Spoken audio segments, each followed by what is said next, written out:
Hello, everybody. This is Eli Sagor sitting in the dark here in Cloquet. And I am going to go ahead and get us started. I'm really glad to be here today and to have all of you online with us. We have a really good talk planned for today with Jon Drimel. I will introduce Jon in a moment and get things started very soon. But before I do that, I want to mention a couple of things. This webinar is part of the Sustainable Forest Education Cooperative's monthly webinar series.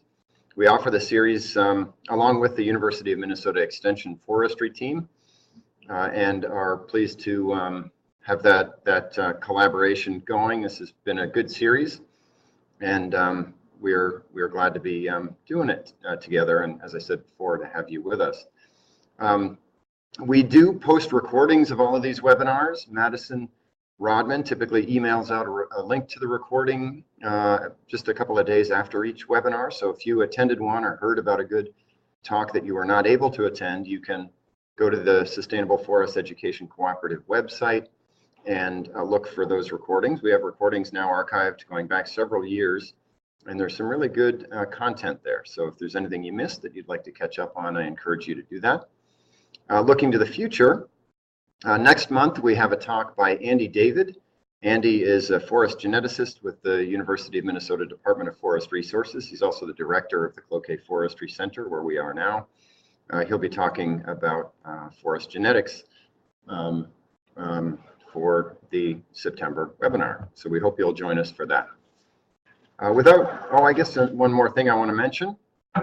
We will be taking questions throughout the talk at any time. The best way to submit questions is to use there are two ways to do it, I guess. You can use the chat pod and send your questions either publicly or send them, in this case, to me, to Eli Sagor. You can also use the Q&A pod. Either one of those options will work. You might have noticed, those of you who have tuned in before, that WebEx, our web conferencing platform, has changed. It looks different this month from the way it has looked in the past. WebEx recently updated, and you'll now see, if you're in full screen, if you move your mouse at all, you'll see the controls, which include how to submit a question using the chat pod. You'll see those appear on the bottom of your screen. So if you don't see them, just move your mouse and they should appear. Again, you can use the chat pod or the Q&A pod to submit those questions to me. I will then relay them to Jon. With that, I'm going to get us started. Jon Drimel is our speaker today.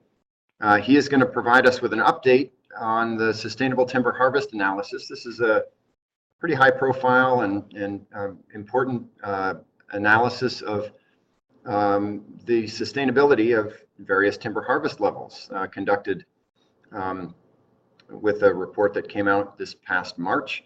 We're more or less 6 months into that process, and Jon is going to give us a bit of a context on the analysis itself and an update on where the Division of Forestry and as well as others within the DNR, how the department is moving forward to implement it. So we're very happy to have him here. Jon is with the DNR Forestry Planning team. He's based in Bemidji. And Jon, with that, I am going to hand the floor to you. Well, thank you very much. Thanks everyone for joining in and having me today. Like Eli said, we're quite a ways into the project now and into implementation of the harvest level target. But in this presentation, I thought I'd start pretty far back, but I might skip through some of the early slides, but I just wanted everyone to be on the same page, and we can address any questions as they come up, like Eli said. So first of all, what is the sustainable timber harvest analysis and why conduct it? In November of 2016, the governor told the DNR, look at how much harvest is coming off of DNR administered forest lands. Is 1 million cords a year sustainable? Use a third-party contractor to conduct the analysis. Bring together a stakeholder advisory group and deliver a decision by March 1st, so of 2018. So we had about a year to complete the project from start to finish. This was not a redo of the 1994 GEIS, which was about all lands. So this was only DNR administered lands. It was important though to keep in mind the all lands harvesting trends, age classes, and those types of details as we work through this. But it was the harvest amounts are its volume, its cords and boards coming off of DNR lands in the management pool. We've done modeling efforts like this previously in the 2000s and utilized modeling in our forest planning, but this effort was really about being transparent and bringing the stakeholder group along with us. So we have a model that the broader group understands the levers and decisions that are made on state lands. So to do this, immediately we formed a DNR project team. It was a small project team just because of the timelines involved in the project, but it was a representative from forestry, ecological and water resources, fish and wildlife, where it was the team members, along with our forest biometrician, and the project manager and myself. So that was our project team. We engaged with managing sponsors from each of the 3 DNR divisions engaged in forest management and forest management planning, as well as the division directors. One of our first tasks, early on, the project team was formed, and then also the stakeholder advisory group was identified. And they're our proxy to the larger informed public informed of forest management. So it has groups like Rough Grouse Society, Deer Hunters Association, Isaac Walton League, MFI counties, Forest Service, Fond du Lac Tribe, Nature Conservancy, and MFRC and University of Minnesota. So that was our group of 12 or 13 or so folks that met. I think we met 6 or 8 times through the course of the year to talk about the RFP, about the modeling process, about the project in general, about the details and the inputs. They're a very valuable group, and we're very appreciative of their time and commitment to the project. I did mention the RFP. To select a contractor, we put out a request for proposals. We got back some good bids.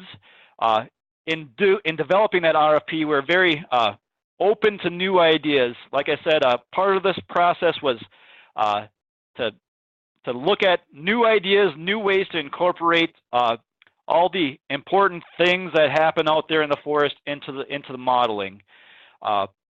So we're somewhat broad in the development of the RFP, looking for some innovative solutions. Mason, Bruce, and Gerard, they're a forest planning firm out of Portland, Oregon, was a successful bidder. They brought a strong project management framework and experienced forest planners that had done this sort of work before, whether for states like Montana with a lot of trust lands, or Oregon, Washington, or private interests, private timber management organizations, or the Forest Service. So they had a lot of broad experience, and it was very enlightening working with them, just even shedding light on our own processes, like development of growth and yield, looking how we do thinning regimes, even explaining our inventory to someone new helped us a lot, even looking forward and how can we improve our processes internally. And then we did a lot of outreach. The Office of School Trust Lands, outreaching to the public. We spent some time with the University of Minnesota Forestry Department. So we're very appreciative of all that interaction, and we tried to fit a lot of that, each of those interactions into the model, into the assessment, into the process. We did have a public comment period in December, which led into a lot of discussions with department leadership, the division directors, and commissioner's office in that January, February timeframe. That year, it's amazing how fast a year can go by when you're working on this, something like this. So in developing the modeling effort, just as an overview, we established 4 main scenarios, each trying to analyze all the different the values identified in the stakeholder group. Values like in the bottom corner there: timber productivity, habitat, biodiversity, water quality, forest health, and the economics around everything. And then within each of those scenarios, turning elements on and off to look at how they affect the volume output in the model, and help to establish what the trade-offs are that the department was dealing with. So in doing so, I know you can't read through this slide, but it's just going across the left-hand side. You see all the scenarios, the 4 main scenarios, and all the sub-scenarios that went into trying to build out that that wide variety of analysis that we're trying to accomplish here. It was very much purely analysis. It wasn't testing 4 main scenarios looking for a defined end goal. It was about looking at the broad spectrum of options the department had and allowing for an informed decision for the commissioner's office, division directors to make at the end. Across the top, you can see the different types of forest values we're trying to get at using our data and the model, and how we Mason, Bruce, and Girard turn an element on and off so we could see the results that came out of that. And then also on the right-hand side, just reporting on all the different elements that are in the data set, even if it wasn't an explicit model run necessarily. We'll point out there in scenario 2, I think this is the first time Mason, Bruce, and Girard ever used something other than volume or revenue as the objective function in the model, the overall driver of the model. And we really try to get at that, that the forest diversity or the non-timber values that are important to manage for, and get that at the front end of the model. That was a lot of what our phase 2 modeling was all about. So of course you put all those types of things in the model and you get just mountains of data out. This is just one graph that's in the report, and you can see some of the early scenarios, the less restricted scenarios, show that early on 1 million cords a year is available, where some of the other scenarios show that the more value you put on older forests or other habitat objectives, it brings that harvest level down. Across the bottom is 25-year periods, so that's a 100-year time frame. The same concept of modeling for a long time frame to ensure our near-term decisions are sound and don't have catastrophic results. Also early on, I'll point out there, you'll see that bump in the first 3 or 4 5-year periods, and looking at that excess inventory is how Mason, Bruce, and Girard described it. But it prompted a lot of questions from us internally and then also externally. What is making up that over rotation age timber? What kind of values is it providing? Where is it located? As far as the part of the state, is there trends that we could associate with that increase, that early bump of available timber?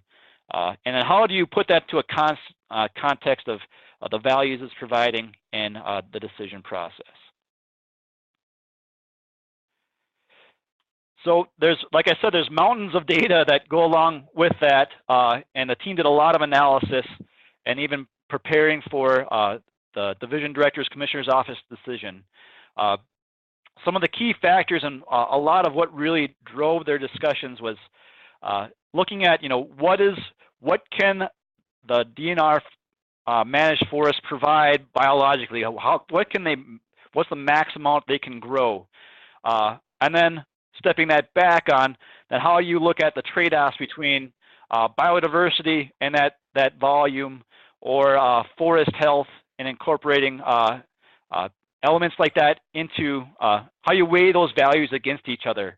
So one side we had a very much data-driven process, and then the other side is looking for the values of Minnesotans and of the department, and how do you fit those things together. We took a lot of, we reached out internally. On one hand, modeling is a good tool to help inform your decision, and it always raises questions like how much can we rely on this? How much, is there something in the model playing games that makes us question a result, or is there an input that we should look deeper at and modify to get something that's more true to what happens in real life? Internally, and then also externally with the public review. Again, like I said, reaching out to groups like the University of Minnesota and other, informed forest planning stakeholders. Blandin weighed in. Nature Conservancy had done a lot of work, so looking across the spectrum to get that input. Also, again, a lot of our, I think it's, half of our managed lands are school trust lands. So keeping that interaction with that office was vital to the department to ensure that we're clearly communicating with them as well. So like I said, we public comment period happened over about December and into January. December 2017 to January 2018. We got a lot of comments, which was good. About 140 individuals or organizations responded. We used an online SNAP survey to get feedback on some main elements we were looking for. And then also we had a number of letters, emails, feedback to the team in all sorts of manners that we compiled.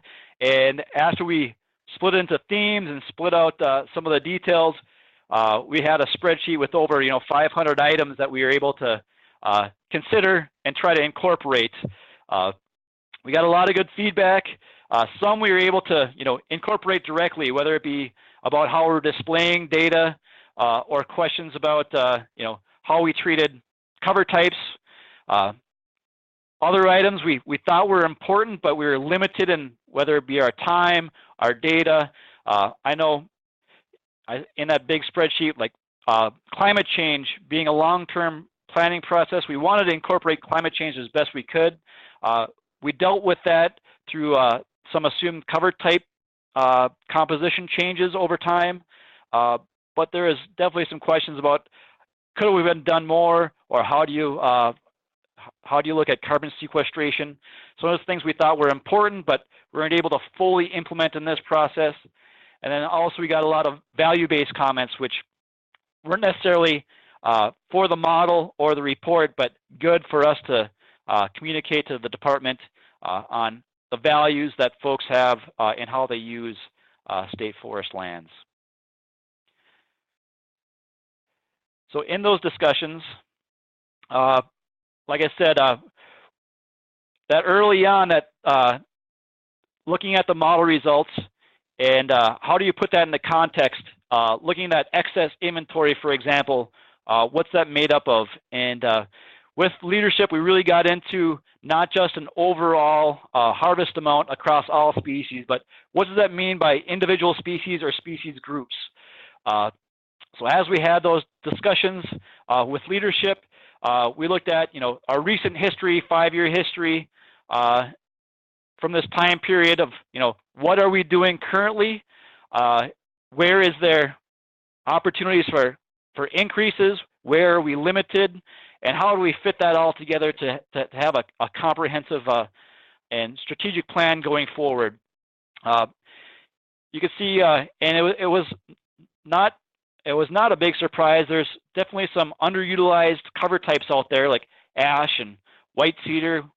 We kept white cedar in the management pool and in the model, even though in practice we don't harvest a lot of white cedar. You can see we only harvest around 1,000 or 2,000 cords a year.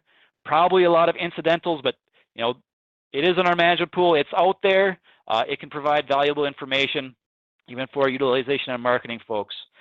Other questions too, like tamarack and balsam fir, where it shows there's this resource out there and available, but with tamarack, for instance, we know our inventory isn't keeping up with the rate of eastern larch beetle out there. So how do we take that modeled output where it's all available and try to put some reality about what the field staff know about that resource? Then also, partly because of our data structure, and like I said, one of our big takeaways was when we think about our inventory, the data we collect and keep, and how do we use that. One of our big challenges, and we worked a lot on it last summer, had a lot of conversations with experts about our growth and yield tables, and then how do you treat intermediate treatments in the model. I know Mason, Bruce, and Gerard was concerned about our red pine assumptions because our yield tables didn't show a penalty for intermediate treatments. So again, it brought to light like, hey, here's a challenge. Is there something we can do now, or if not, how do we modify long-term going forward? So I think we got some good strategies, if nothing else, out of this effort that when we come back and do this again, it's a constantly improving process or product. So after many discussions, hours of discussions, the department landed on let's target 870,000 cords offering it for sale annually. They used multiple. There was no one single model output that points at that number, but really it was a discussion of looking at, like I said, what is the biological potential out there, and how do we balance that with some of the habitat, inventory, biodiversity issues that we read through in the value statement. So they came together, came around on this number. It is an increase over past harvest levels, more or less for each cover type group. Some we saw that we were very limited. So for like aspen, for example, we're pretty close to that biological potential right now, and we'll have to watch that going forward. Again, we want to be a stable producer of fiber across all species, and we don't want to have a boom and bust cycle that's going to adversely affect whether it be industry or habitat conditions out there. We want to be stable and thoughtful as we move through the changing forest composition on DNR lands, and again, looking at all ownerships in context.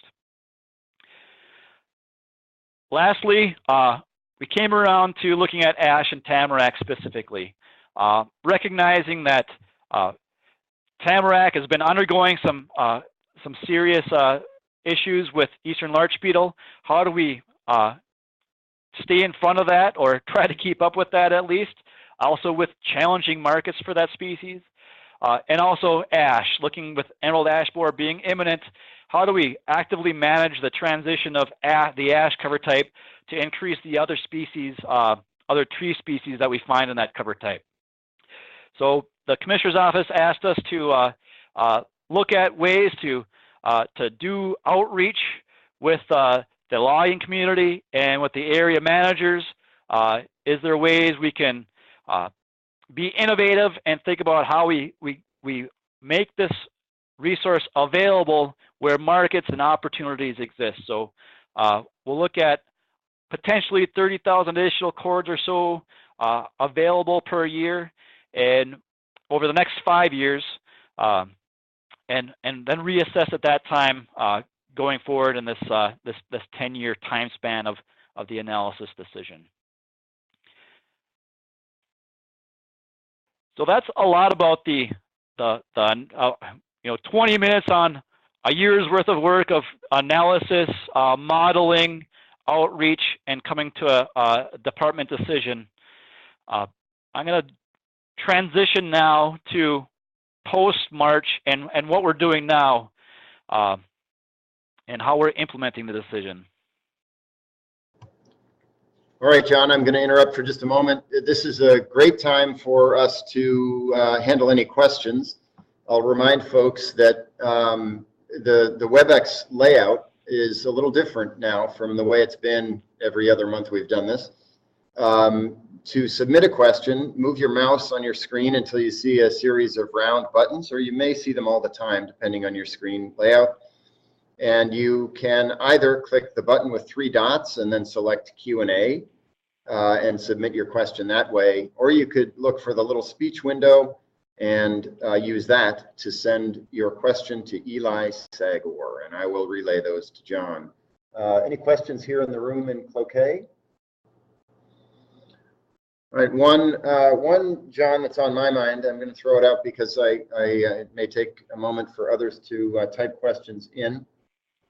You did make reference to this briefly, but I wonder if you would say a little more on the question of how thinnings or other intermediate treatments are considered in the model runs. Thinnings can improve available volume and productivity on a site, and as well as the value. And I haven't heard you talk much about financial value, so that's not really the focus of the question, but you can address it too. But can you say any more without getting too deep into the weeds about how intermediate treatments were or were not considered in the analysis? Absolutely. Like I said, it was definitely a challenge. I'll stick with red pine as an example. That's probably the most straightforward.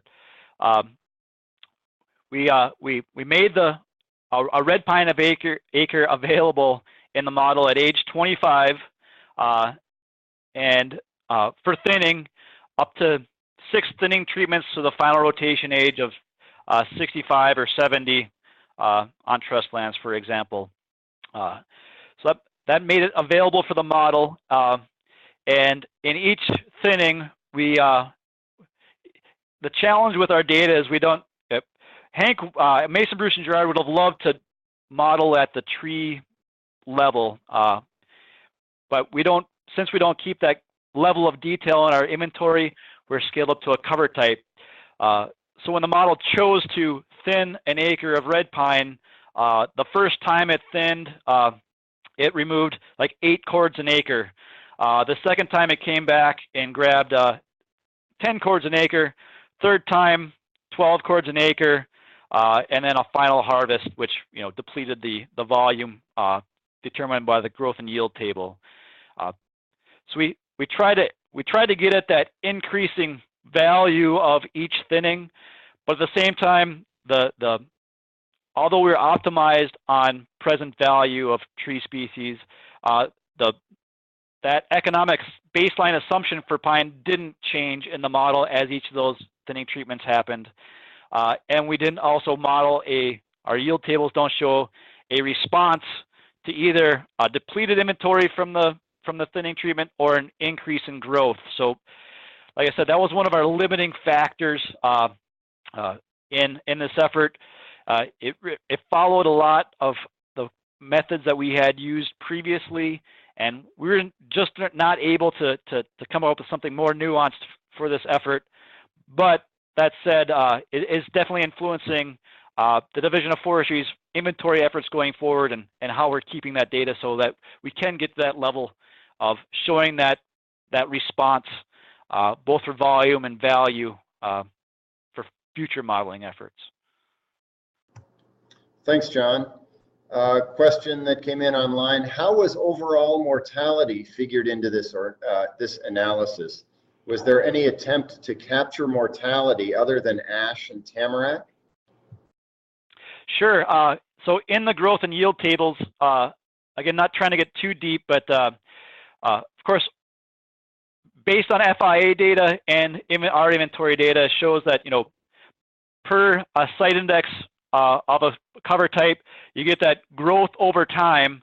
And in our yield table, we're using the ZEO decline. So aspen after, after age 70 or so, off the top of my head, shows that decline in growth and yield. So that would incentivize the model to capture that volume before it goes into that decline.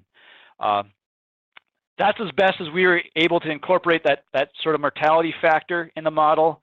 Like I said, there's other questions too, tamarack, ash, but also, we had questions about balsam fir, for instance, knowing that in the northeast part of the state, spruce budworms having a big effect on the balsam fir resource. In that instance, we handled that decline through some assumed transitions of balsam fir acres becoming aspen acres. So again, not super detailed, but we're trying to get at those very questions that that individual brought up. Good question. Nothing is simple with this analysis, is it, John? So let me fire one more quick one at you, and then I don't see any other questions. So after you answer this one, why don't you just resume the presentation? You talked about yield tables, growth tables, site indices, and so on. Does the model run? Do the model runs assume that whatever species is currently in a stand will always be in that stand? Was there any way for you to consider transitions from one species or mix of species to another, or do you assume that if it's currently red pine, it will always be red pine, and so on? Right, and that's a good question. So in the model, each cover type had the average species composition, again based on FIA data. So an aspen acre is made up of 50% aspen, 10% basswood on down the line, etc. Scott, our modeler, did some work on looking at different age class groupings of cover types.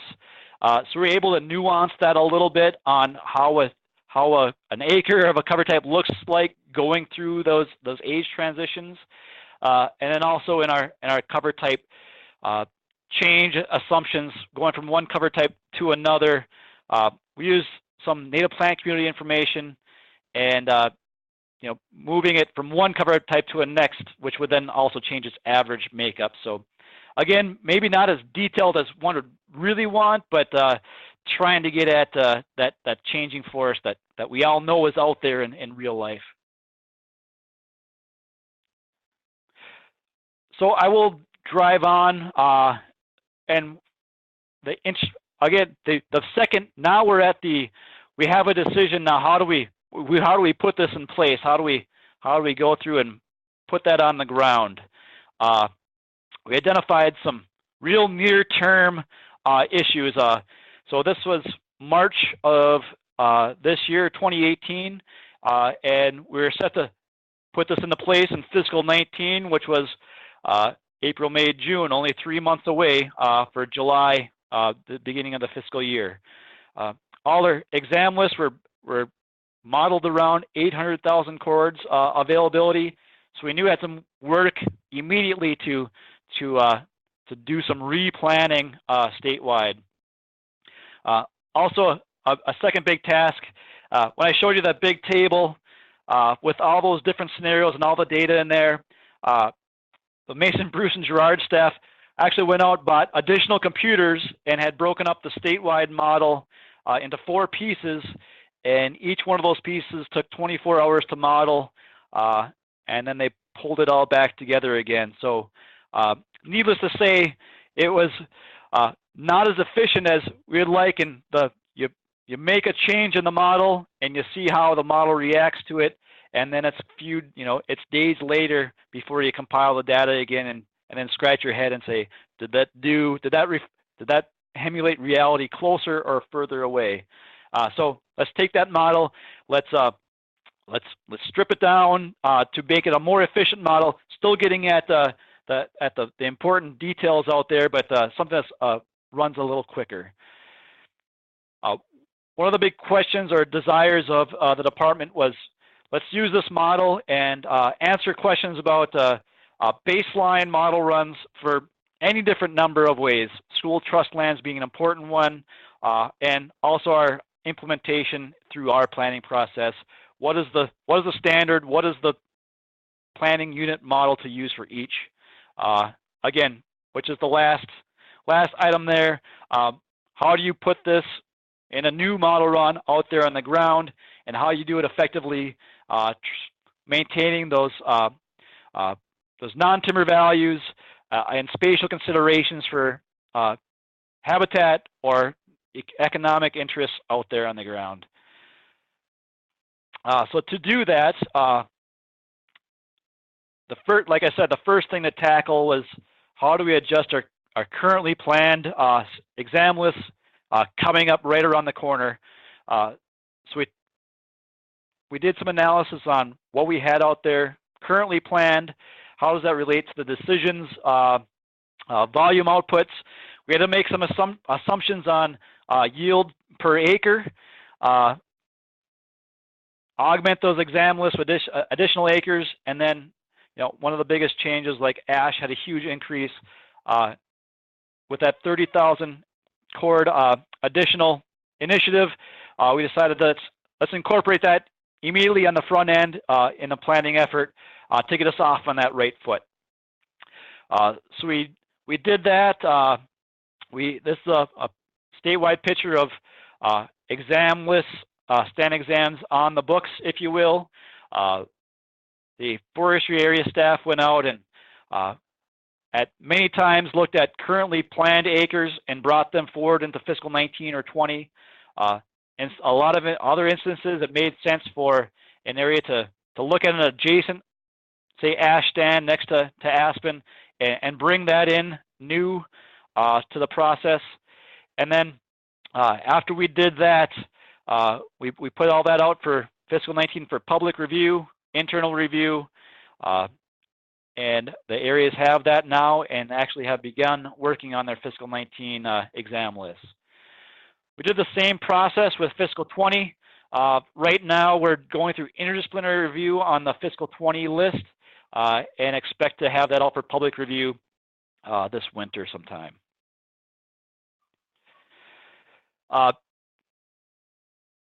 Next, all the other pieces of the Commissioner's Office decision and refine that model and put it into practice. It's where we're at right now. One of our early decisions was, can we keep Mason, Bruce, and Gerard along with the project? We were able to do so. I thought it was important just to help maintain our transparency and again work through some of these questions and look for innovative approaches to get at the questions we're asking, the management we do. Refine the modeling approach and account for the DNR values that were outlined in the Commissioner's Office decision. One being we're treating wildlife administered lands, non-trust wildlife lands differently in the model in the front to account for their statutory intent. Looking at one thing we didn't do in the phase 2 model was look at all the different type of special management areas out across the landscape. We try to get at that through some of those other themes we had incorporated, but now let's do that more specifically and really answer the question, like, how are they managed differently, and how much of that can be accommodated out across the landscape.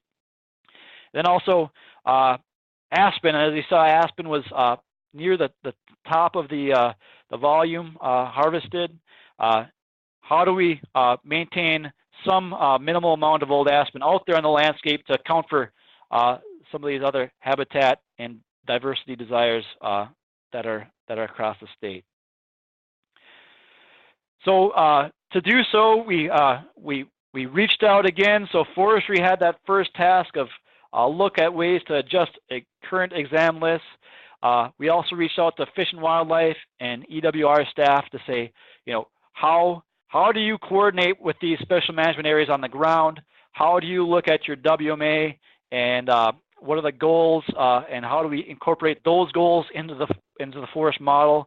It was an opportunity to take what we had done in phase 2, put another lens on it, have another discussion with staff, and refine those assumptions. I put on there, again, we talk about data and the levers that are in the model, and taking what, say, an EWR ecological staff person may look at forest composition goals, but how you really boil that down into cover type, age, site index, model speak to get at those goals. We're doing all this and trying to be efficient, still with the understanding that now the project team has the results, and we'll need to look across all the inputs we got and find some efficiencies or commonalities. But when it comes to managing a very particular place on the ground specifically, we're also just leaving that open. We want to have we'll have those decisions as we go through our planning process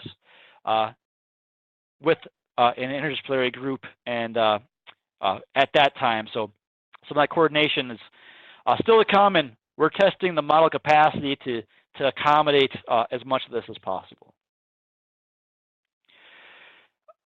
Again, back to baseline models, looking at different reference points and being able for leadership to make those decisions and trade-offs, whether it be balancing management on wildlife areas for wildlife goals or school trust lands for financial goals, and how do you put that balance while still being able to maintain a landscape context across all types of lands. Again, these models will directly influence how we implement these through our SFRP process, and with the end goal, still trying to be very transparent about our model assumptions and expectations of field staff when they go to implementation. So this fall, after we get through this current modeling, spatial modeling we're doing right now, we're hoping to set up our internal teams to take the results and run with that and put those acres out there on the ground and have conversations, look at where and when and how that exam list planning is going to occur, and work through that our process in an efficient manner. So our goal is to get to that this fall after our current modeling efforts. This slide just shows, I've been using this just to discuss the different types of, again, the baseline results and then the feedback loop that happens at several points. We have a very basic baseline model that incorporates the decision elements, and then we continue to work aspatially and do Stanley modeling, put acres out there on the ground, look at how it sorts out again, do interdisciplinary review, come up with a finalized exam list that implements the decision. Again, it's another chance to pull data out and look how all the different types of administrations, cover types, WMAs are affected by decisions. Put it into place, monitor our implementation of the decision, and again, then that leads us to looking at another statewide look, a statewide analysis to incorporate the changes we've made in this 10-year period and look out another 10 years. So that's kind of the cycle, and feel like it won't be the last time. Again, we model for a long term, but we implement just a short portion of that, come back, do more analysis, see how we're doing, and do it again. So getting down to the end here, I'm glad to speak to a group like this because we do really want to keep bringing people along with us in our process and maintain that transparency in our decisions and how we're managing DNR administered forest lands. Getting to SFRP process that implements the decision fully for this 10-year period. Look again in 5 years, reassess that Tamarack and Ash initiative, see how we're doing there, and set ourselves up for another statewide analysis and look. So finally, really the goals of implementing the the decision is really about, making this an efficient planning process, setting up our staff with clear direction and expectations on how to go through our planning process and how to, implement decisions on the ground, as all the field staff are always wrestling with all those questions that, we're trying to build into the model here, whether it be financial, habitat, diversity related, protecting endangered threatened species. Staff are wrestling with that. We're trying to build as much of that into the model as possible so that when they go out and implement this, they know that they're operating within the department vision here. And then also, the transparency, I think it's super important that, we did a lot of work to be open about what we're putting in the model and how we're treating the lands. And we want to carry that all the way through our internal planning process so that we're not losing all that outreach that we did and all the stakeholder input that we received.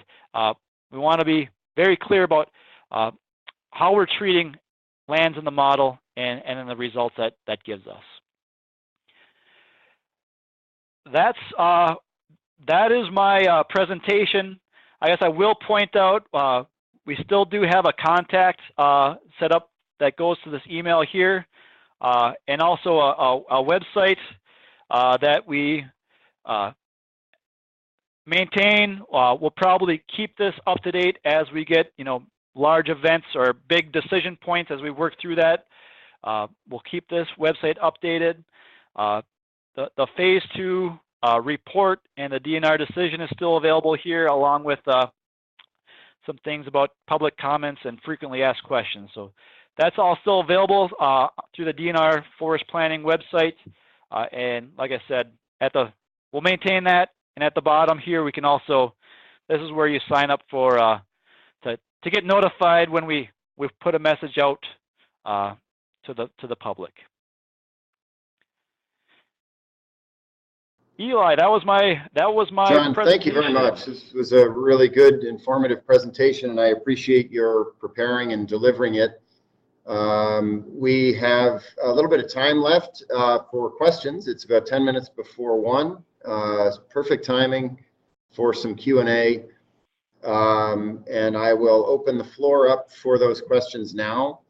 Again, to ask a question, move the mouse on your screen until you see the little round buttons, and then you can either click the speech bubble and send a message to everybody using the chat pod, or privately to me, Eli Sagor. You can also click the 3 dots and use the Q&A option to submit questions. While we're waiting for questions to come in, I will point out that I think chat things appear a little bit differently now, and you may or may not have seen this, but Madison a moment ago shared links to anyone who is interested to request continuing education credits. You need to fill out a very quick form online. You'll see that in the chat pod. Again, to view the chat pod, just click that speech bubble near the bottom of your screen. We also always appreciate feedback on the webinars, and I would encourage you to look at the other link that she sent. It'll be obvious which is which to provide feedback in that way. Any questions here from Cloquet for John? Well, you can sure ask it. Someone here has a complex question, but why don't you come over here, or maybe just speak up, and that'll be easier than me trying to repeat it. Hey, John, it's John DeClissis with the NRRI. The question I have for you this is, was there any look or deep dive of what are the needs from forest products industry? So putting more timber up, would it be utilized? So that's part 1. And then part 2, what is the potential impact of putting up more timber from state or school trust lands on private lands? So like I said, that's maybe a little too deep for what you might be able to answer, but just curious. No, very good questions, because that definitely factored into our conversations. If I roll back to the by species slide, I know the department was pretty intentionally let's not make this a market-driven decision. Rather, let's show what's available, and then, say, kind of ask for that support on the other side. Like ash is a good example where I know Division of Forestry has been working with PCA, for example, of like, hey, can we utilize, if we offered ash, will you use it? And in that balance.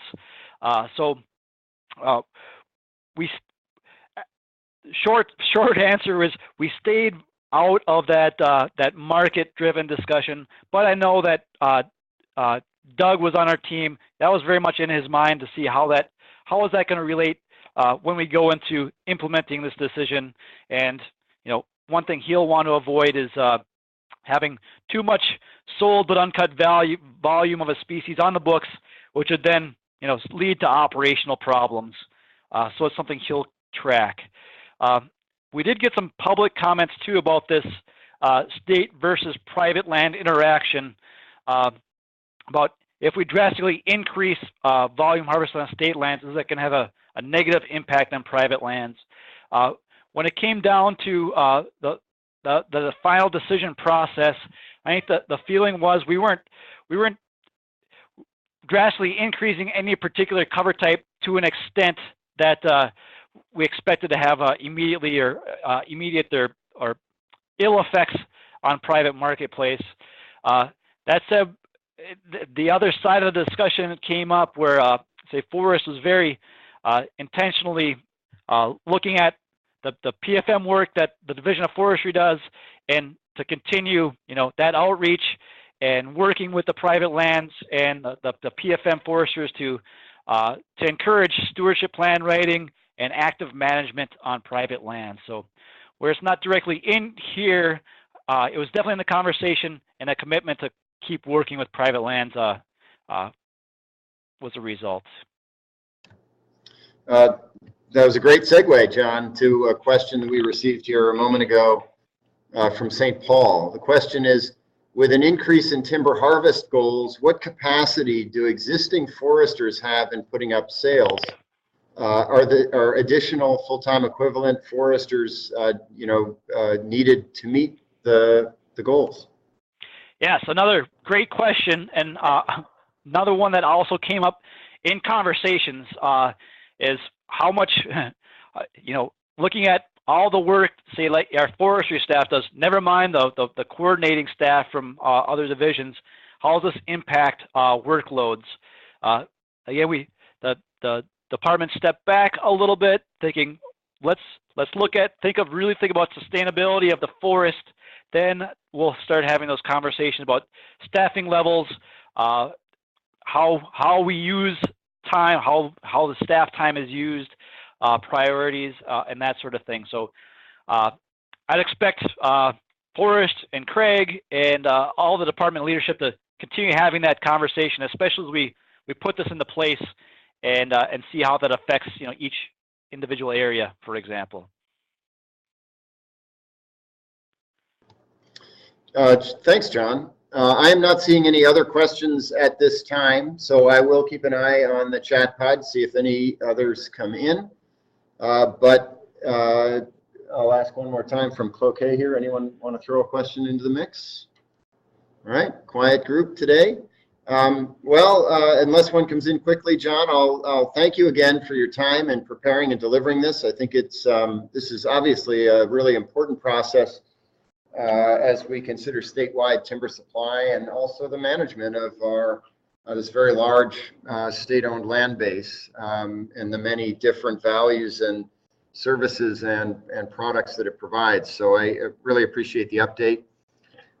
Anyone interested in continuing education credits, click the speech bubble on your screen. You'll see a link there. That link may appear when you close out of the meeting as well. With this new system, we're still learning ourselves how all of the buttons and knobs work.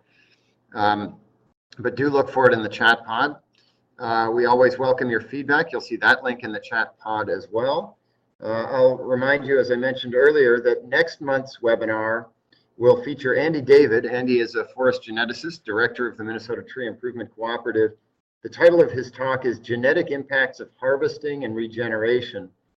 So that'll be a very, I think, practical overview of how silvicultural treatments affect the genetics of our forests. I encourage folks to tune in. That presentation will be September 18th over the lunch hour, 12 noon to 1 p.m. We're about at the end of our time, and I don't see any additional questions. So again, thanks to Jon Drimel with DNR Forestry's Planning Unit based in Bemidji. And thanks to all of you for tuning in. We're going to sign off.